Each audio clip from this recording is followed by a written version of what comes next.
Thank you for joining me for another episode of the Nursing Strategies for Success podcast, brought to you by The Nurse Speak, a show where we rally some of our nation's greatest nurse leaders, educators, experts, and advocates to tackle some of the greatest challenges that the nursing profession faces. My name is Damian Jenkins, and I'm your host for the show. So sit back, relax, and get ready to learn that nurses can do anything.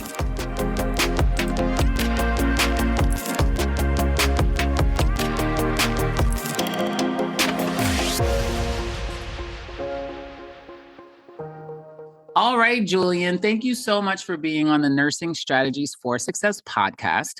Why don't you take a moment to introduce yourself to the listeners, let them know a little bit about who you are, where you started in nursing, and where you are today. Okay, so my name is Julian Moreno. I have a master's in nursing, but I started off as an Army medic.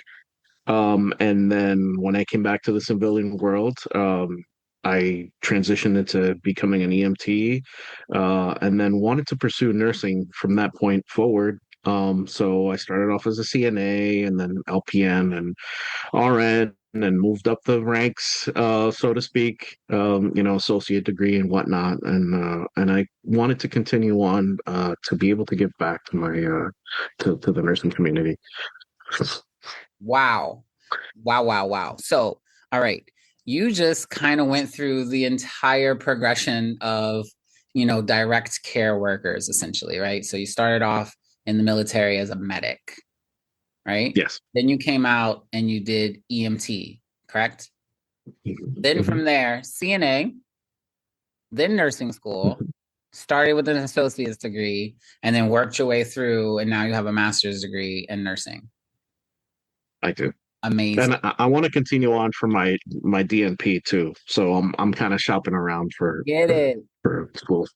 Get it. Yeah. Absolutely. And you should get your DNP, your PhD, whatever the trajectory you want to go on.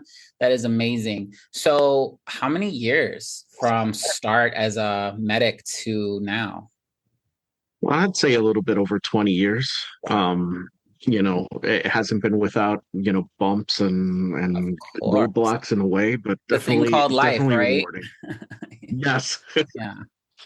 Amazing. So, over 20 years since you started to provide care services for individuals, right? And, by now, and many of our listeners know as well, providing care is a spectrum. It happens at all different levels, but it has a fundamental component to it that it all starts with truly valuing other people, right? Valuing human life, valuing the connections and communities that we have around us, and being of service, right? That's truly what it's about. It's utilizing our skill set and our knowledge to help people. And oftentimes when it's direct care, like you've done for much of your career, it is helping people at their worst, right? When they really need that support. And that's so noble of you to dedicate so much of your life to that. And I applaud you and thank you for your service. All right. Thank you.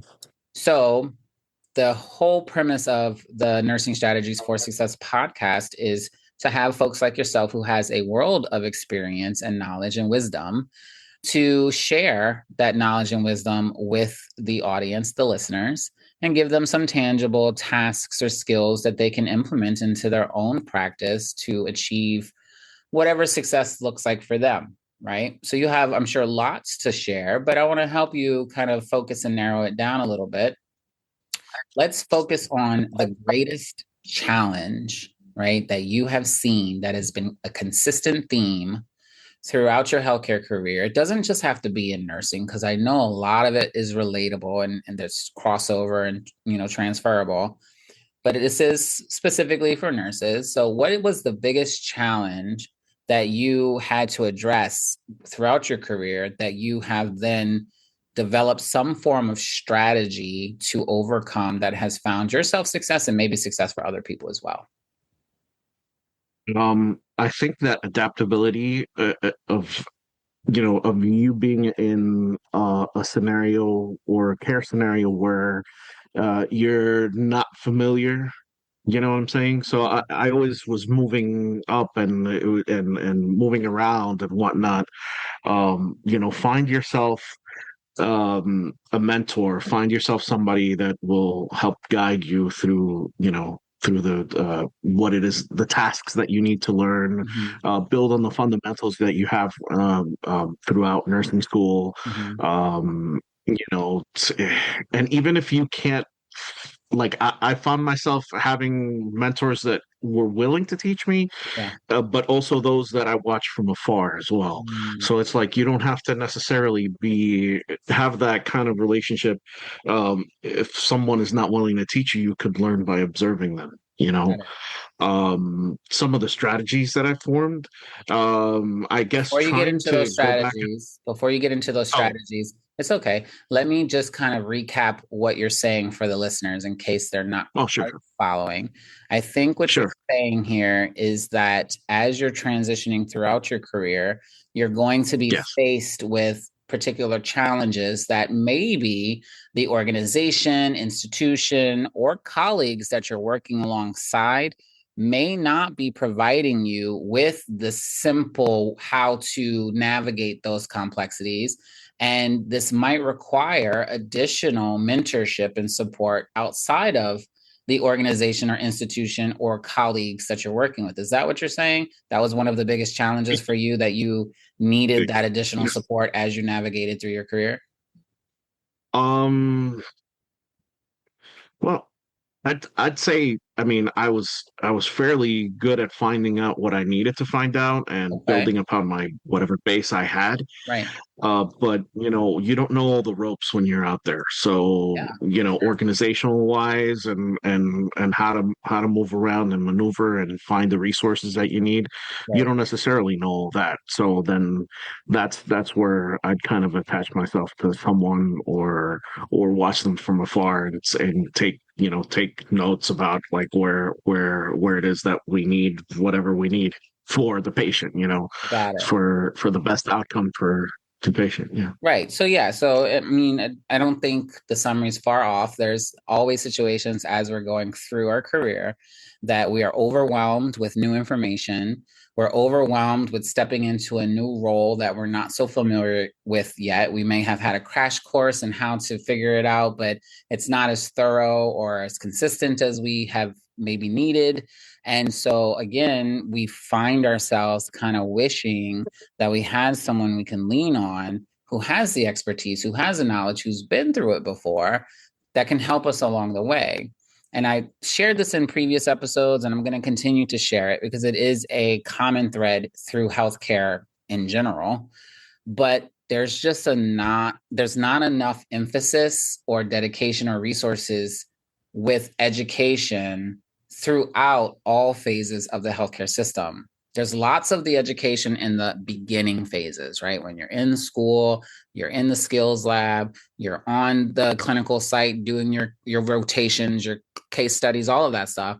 But once you get out after that, you pass the licensing exam, you become a licensed professional, you're now in the workspace. Some organizations do better than others, certain settings do better than others, but still, widely, there's not enough support to really give us the level of training and support that we really need to be confident and proficient and able to do things without the self doubt, right? Without the hesitation of knowing what to do in a case of an emergency or some other kind of really a situation that we're not trained to, because humans are so variable that not every possible situation could be trained in advance. And we don't always have that mentor nearby, right? We don't have that experienced charge nurse who's ready to swoop in and get our backs. It's not always the case. And with the current climate of healthcare, we have a lot more newbies out there working in the clinical space without the seasoned veterans to really come in and be that oversight to say, wait a minute, this isn't how it should be done. And it creates a tension with skill mix and confidence and outcomes. And it's a problem everywhere. So, yes, mentorship, having a dedicated coach or having someone who's been through it before that you, like you said, you latched onto to say, hey, I need help with this. And oftentimes, just to, piggyback on the point I was making, oftentimes the systems that exist currently, traditionally widespread, do not offer the level of mentorship, coaching, tutoring, education that we need in the clinical space. I think academics are doing fine, right? Academics largely, that's their whole game, right, is focused around education. So they should be, doing at least enough to get people to pass the exams and do the skills correctly. But beyond that, there's not a whole lot of support out there. I see it for myself. I'm a director of education for a 409-bed nursing facility in Manhattan, New York. I'm the only educator in that building. Wow. So there's almost 500 staff members, 300 something nursing staff. And the expectation is that one person handle it all. Now, I'm managing, I'm doing the best I can. But I know there's limitations. I see there's limitations because I can't be everywhere at once and I can't support every staff member in the moments that they need to be supported. Right. So finding that support. So now let's get into the strategies. What have you done to kind of gap that strategy or that issue for yourself? First, let's talk about how you managed to move through that. And then how are you using these skills to help others? Pretty much extensive note taking, a lot of referring back to fundamentals and skills. Mm-hmm. I have tons of books with me still that I had used going through nursing school. Yeah. I haven't gotten rid of a lot of them. I know that there's some others that, as soon as they're done, they're all gone or they're sold and on eBay or whatnot, but not me.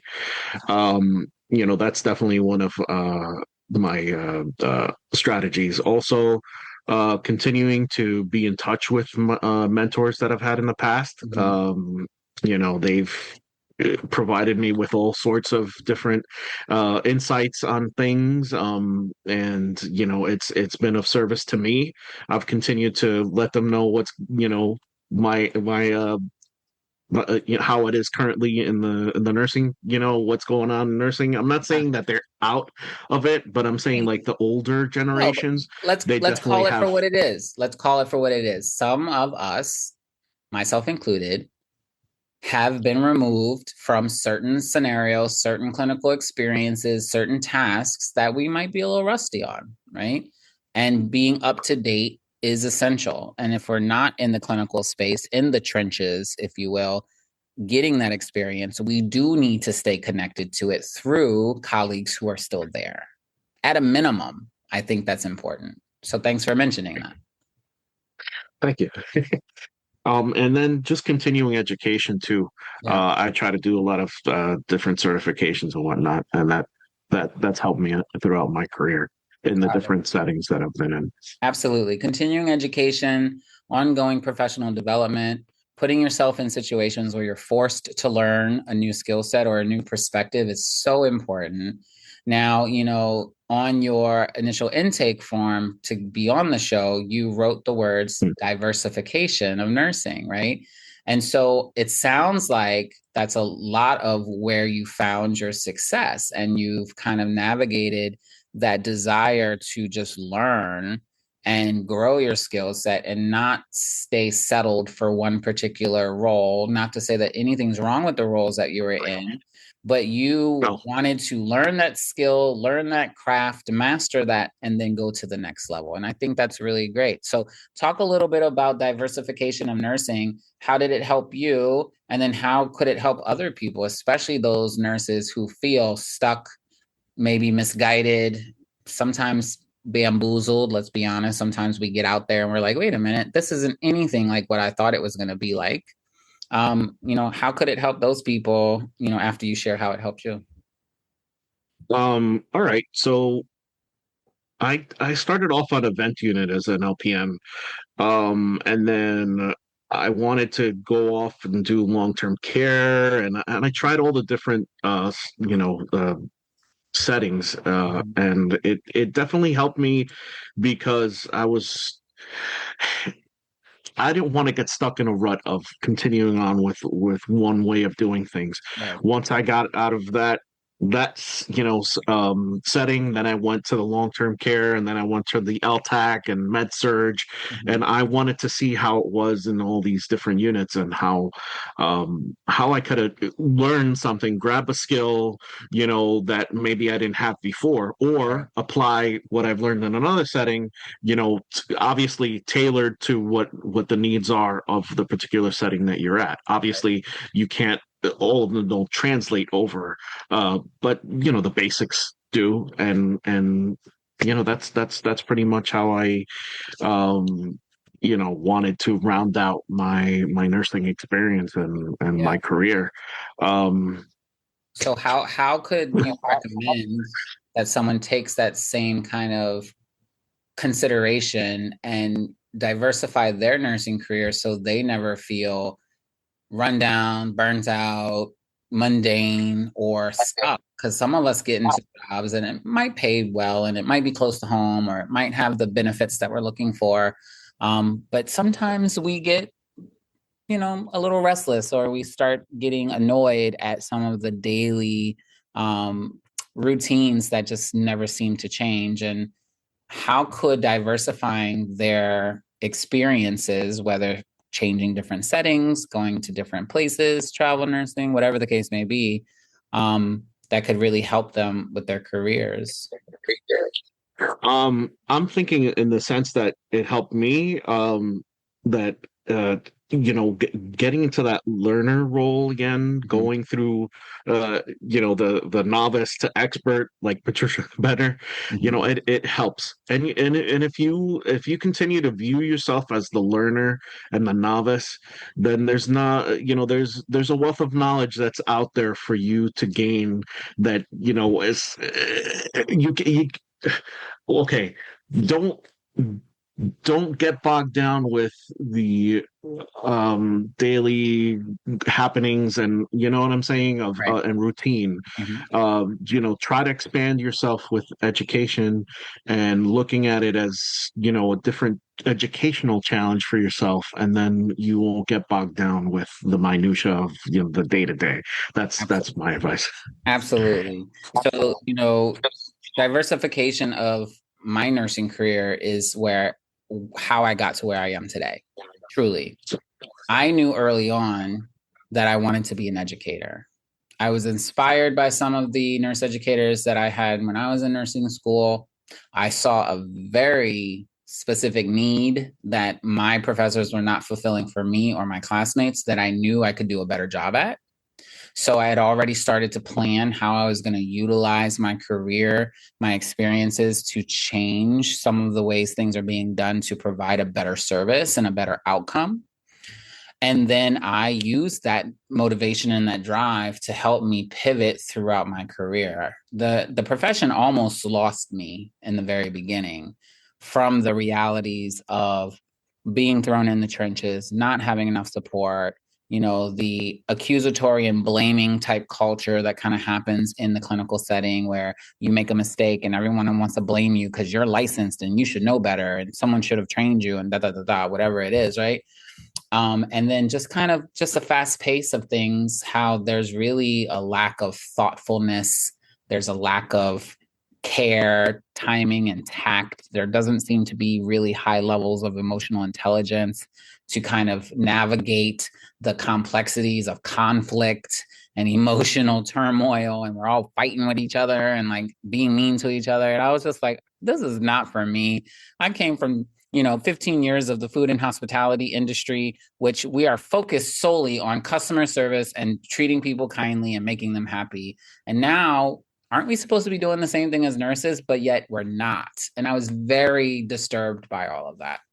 However, I never let all of the negative cloud my judgment in what I wanted to do with what I discovered in nursing school. And I wanted to be an educator. So I used education and then diversifying my experience to keep me on track. So when my first job wasn't working out, I then pivoted and did something different, took a charge nurse role, which was new for me. I was scared, but I did it. I said yes, I took the jump and it worked out amazingly, and I learned a lot. Then after that, I knew I needed to get acute care experience, because if I didn't get acute care experience, then how could I be an effective educator later, right? So then I went to the hospital. I did tele, I did, ICU, I did all of these, different specialties. And then I decided, you know what? I don't want to have the restriction of only learning policies and procedures for this facility. I want to learn how people do it across other communities, different states, different cities. So I did travel nursing for a while. Then I started teaching for the same college I graduated from as an adjunct professor. And I did that for 7 years while I'm still helping people pass the NCLEX, while I'm still growing new skill sets, building a business, doing all of these things that are always different from what I was taught, right? I was not taught that nurses do these things. I was taught that a nurse gets a job at a hospital or a nursing home, and then they go up the chain of command in that hospital or nursing home. And then that's about it, right? But I could see the future through my scrying glass, and I was like, this is not it for me. And I think most of us would agree that that's not it for us. Nursing is such a diverse profession that it's almost self-limiting if you don't diversify your skill set.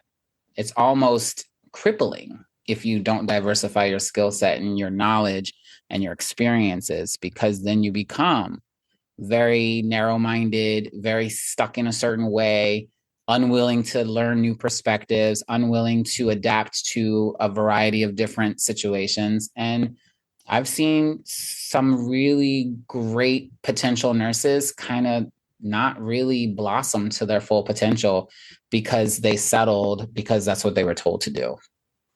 Right.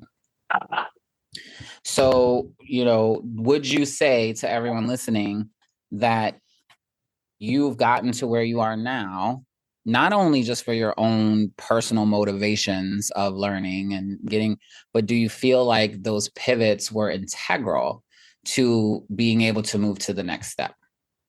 Oh, absolutely. They're the pillars of what I've built my career on. Right. And again, you had one perspective when you first started, then you gained a new skill set, which brought a whole new perspective.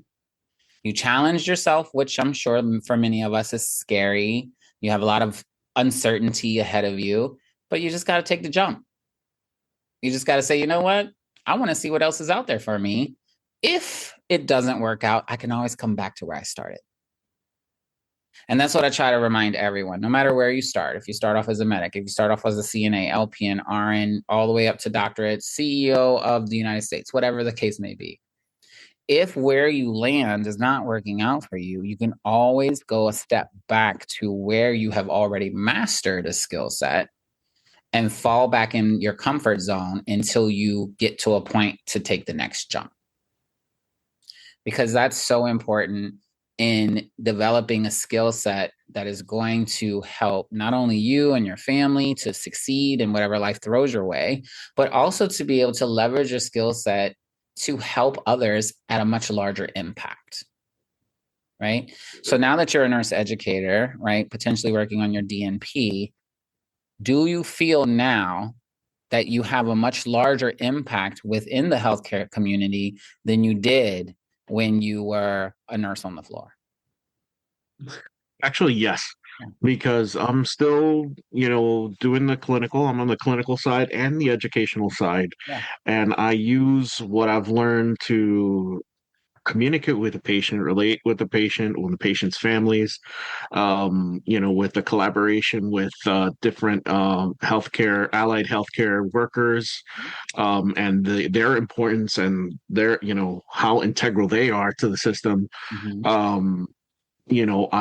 It's definitely been of benefit to me to be able to, bring all that together. And so And I'm gonna rephrase that a little bit for you. It's been beneficial to the entire healthcare community and all of the people of your community, because of now you have a different role to play when you're in education, right? When you're clinical, you are impacting one patient at a time, right? And that patient will take what you've taught them and hopefully manage their care, get better, and maybe even teach something they've learned to their family members. But when you teach a nurse, that nurse is going to take that knowledge and then teach hundreds of more people over their career, and so on and so forth. So the impact of being in a position of leadership, which even down to an LVN, CNA, you're still a leader at some capacity. But when you get to the point to where your intention is to bestow your knowledge and your skill set onto others so that they can in turn do the same thing, you are amplifying the professional integrity, the safety, the positive outcomes, all of the things that you set out to do one patient at a time. You're now able to make a much larger reach because you are sharing all of that amazing knowledge and skill with other people who want to do the same thing, right? And that is one of the reasons why, if you like to help people on a much larger scale, you should eventually make your way to leadership and or education, because it gives you an opportunity to make impact at a much larger level, right? May I interject? Yeah, please. I've already had the opportunity to instill in the most promising of my students that they should be mentors to others. Now, granted, they may not have like all the knowledge that we need, to about competent nurse, but they're learning. But yet the potential is there, and I've told them time and time again, especially the brightest ones, bring the others in the profession, the other student nurses, up to the level where you're at, so that everybody can benefit from understanding at a greater level, and be involved in better patient outcomes. And also, I try to pick out how these students learn, right?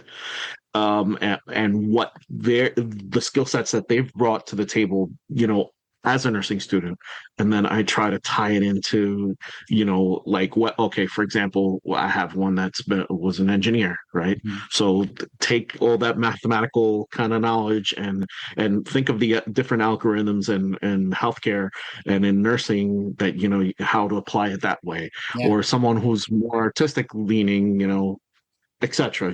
Think of like building your help me out here, the concept mapping, or all that kind of stuff. So pretty much, that's how I try to help out my students. That's amazing. And whether they're your students, whether they're your colleagues, whether they're associates, even people that you just might know in passing by, if you see a quality that they have that would benefit others, you should help them elevate that quality, right? And that's what it sounds like you're doing with your students, even at the student level. When they are nervous and insecure and they're not confident in their skill set, you're telling them, hold on, you do have skills that are beneficial for others now. You don't have to become an experienced, confident nurse years later. You have things now that you can start using. And that's the strengths-based leadership that a lot of our organizations is missing.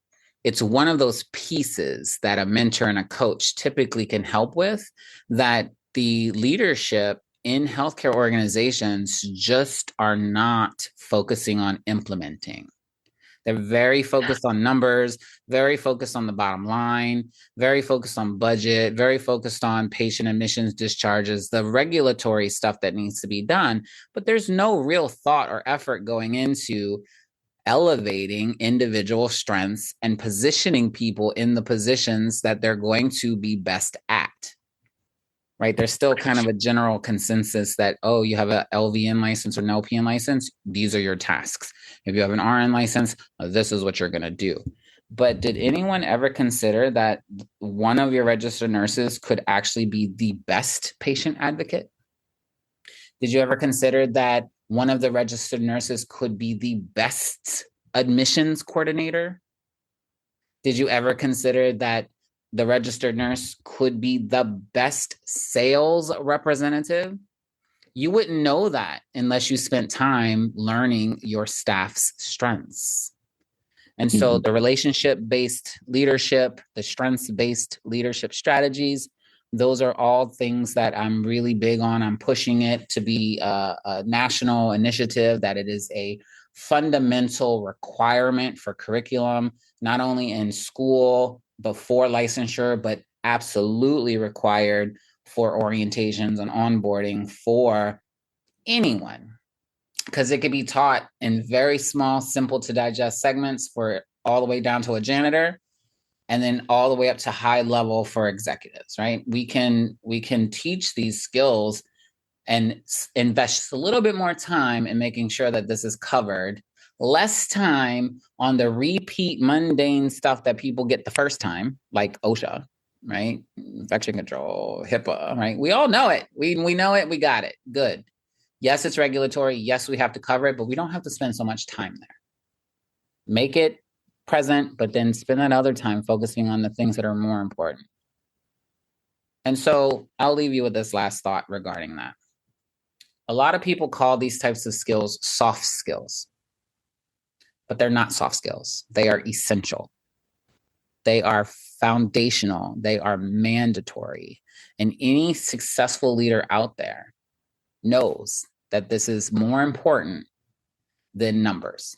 Because if you don't have relationships, then you have nothing. Because we live in a world where we need people to make things happen. So you have to have good relationships. So it's really worth investing a lot of time and energy in building up the understanding of how we should build relationships in all of our interactions, especially when we're trying to create something bigger than ourselves, right? So amazing. So diversification of the nursing experience. You mentioned also, collaborating with allied health professionals, which you touched on briefly. I do want to give you a little bit of opportunity to explain a little bit more. What does that mean, especially from the perspective of nursing? And then I have kind of a little bit of a story to share regarding that, because I have a best friend who is actually a paramedic, and I'll tell you about our dichotomy after you share why is that so important for nurses. So, collaboration is important because you need to be able to speak the language of the other provider, and kind of have even a basic understanding, or whatever level understanding that you have of their role, is integral in how you're going to refer to them or defer to them, for whatever need it is that the patient, whatever the patient need might be. Right. But I've definitely built some of my best relationships with other allied health providers, with respiratory therapists, so having worked on a vent unit and an LTAC, and shared care modalities that we have to do, and basic understanding of the ventilators, but enough to, I guess, kind of get by as an RN. Yeah. But then also on LinkedIn, I've had an opportunity to connect with some paramedics as well. Paramedic, in particular, he and we've had discussions about how, okay, like, let's say you're in the long-term care setting, kind of like streamlining, getting from the pre-hospital scene to the hospital, make the the transfer more seamless, kind of cut out all the the fluff, and give the S-bar, or talk about like exactly what the patient's what's going on with the patient in the way that a nurse could relate to an EMT or paramedic, and kind of give them exactly what they need, so that it's less time is wasted, and making the patient outcomes improve. It's definitely that way. That's how I've used collaboration and interdisciplinary teams and individuals to kind of grow my own career. Nice. But then also, I still keep in contact with again, like with some of my mentors, like other other disciplinary members, and Mhm. hey, what's your thought on this and that, whatever the care scenario might be, and kind of move on from there. Amazing. So, a lot of what you said makes a lot of sense, especially over my years of experience, working in the emergency department or working in a long-term care facility where I do speak to EMS, paramedics, fire department, members.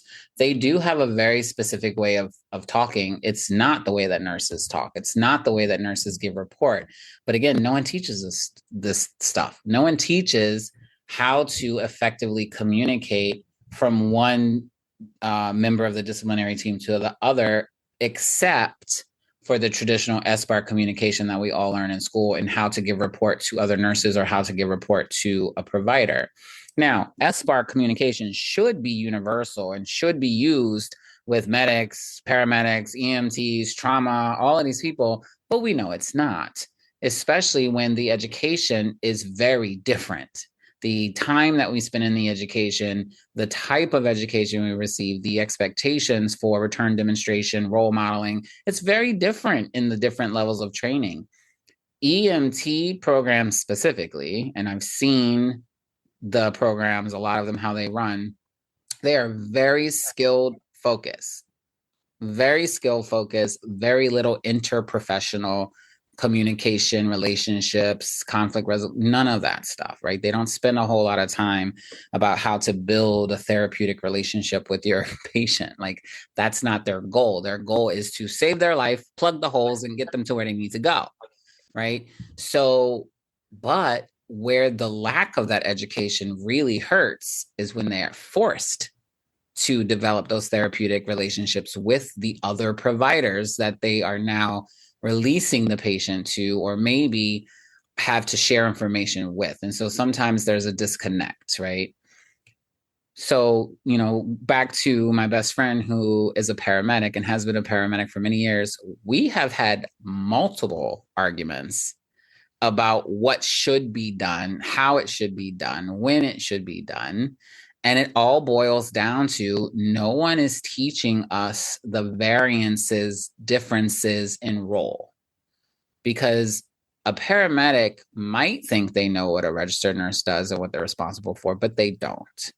Same thing as me as a registered nurse. I cannot confidently say that I fully understand the full, from start to finish, scope of practice of a paramedic, because it's just different, and it's different for a lot of reasons. I'm not riding in an ambulance in traffic, going into people's homes and figuring out what I could do to save their life.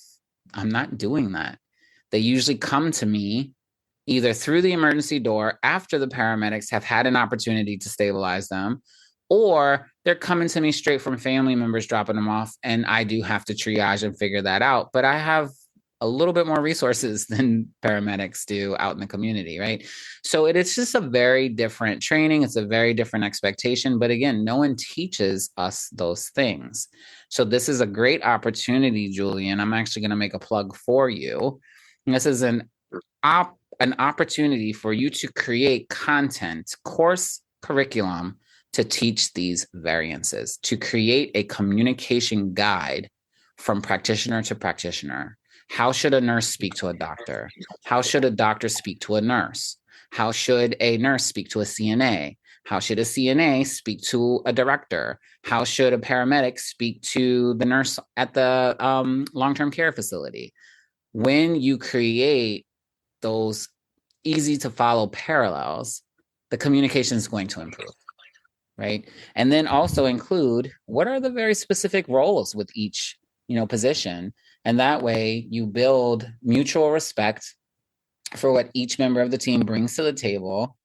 And then you create a better understanding of how everyone can work together, right? Because you said a lot about how the patients, get improved outcomes as a result of this collaboration, which is true, but that's not where a lot of nurses and other healthcare providers are struggling. A lot of us are not struggling out in the healthcare world because we're seeing patient outcomes drastically decline. That's always been a concern, right? But the biggest concern is the communication piece. The biggest concern is how are we working together? The biggest concern is why do we feel like we're always being yelled at by people, right? Or always disrespected, or always told we're not good enough, we're not fast enough, we don't know what we're doing.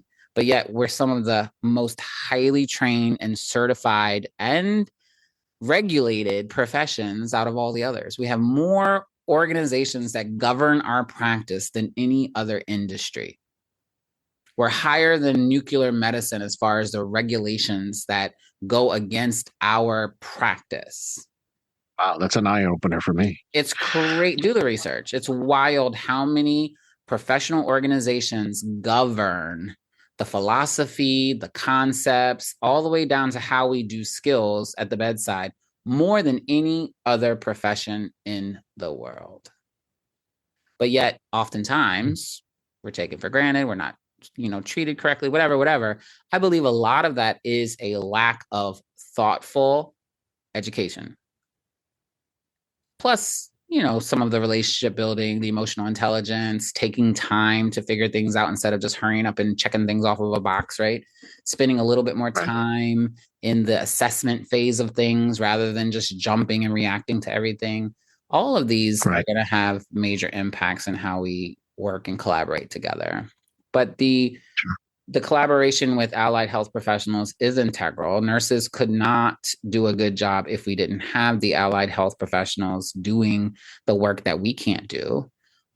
So thank you to everyone out in the field, medics, EMTs, paramedics, firefighters, police, whoever's out there delivering the care, even the nurses who are flying in helicopters, saving people's lives. Yeah. Like, it's so important, and we need those services, but we do need to pay a little bit more respect to the educational process and teach people these essential skills.